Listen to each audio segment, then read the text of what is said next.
Well, thank you, Senator Vance. Thank you to CBS News. And most importantly, thank you to all of you. If you're still up and the folks who miss Dancing with Our Stars, I appreciate it. But look, the support of the democracy matters. It matters that you're here. And I'm as surprised as anybody of this coalition that Kamala Harris has built, from Bernie Sanders to Dick Cheney to Taylor Swift, and a whole bunch of folks in between there. And they don't all agree on everything, but they are truly optimistic people.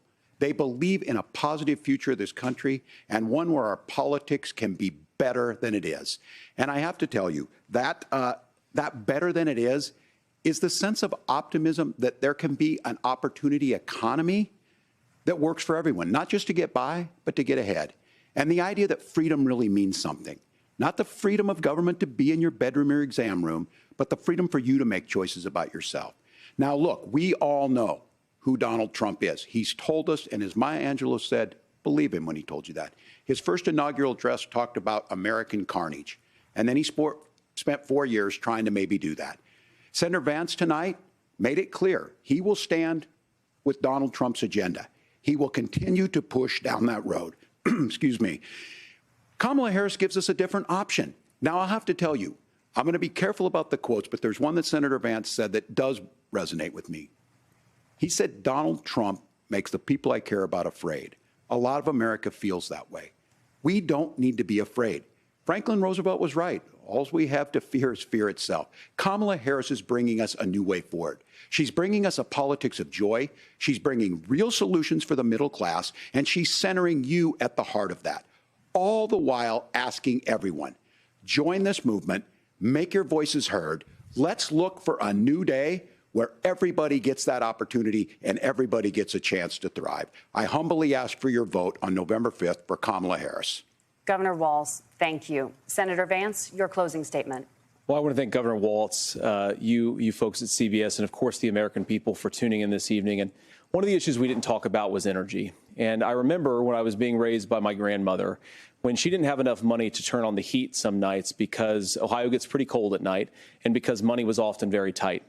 And I believe, as a person who wants to be your next vice president, that we are a rich and prosperous enough country where every American, whether they're rich or poor, ought to be able to turn on their heat in the middle of a cold winter night. That's gotten more difficult thanks to Kamala Harris's energy policies. I believe that whether you're rich or poor, you ought to be able to afford a nice meal for your family.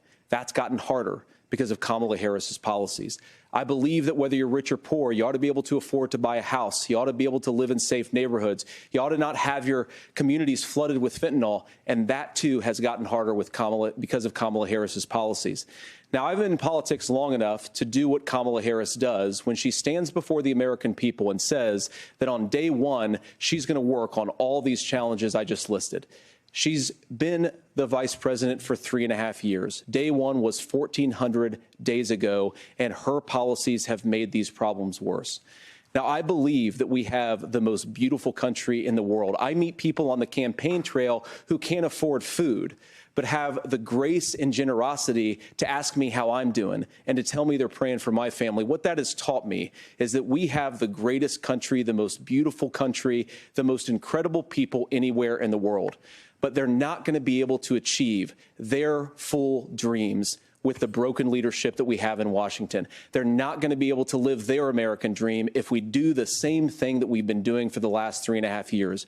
We need change. We need a new direction. We need a president who has already done this once before and did it well. Please vote for Donald Trump. And whether you vote for me or vote for Tim Walz, I just want to say I'm so proud to be doing this, and I'm rooting for you. God bless you, and good night.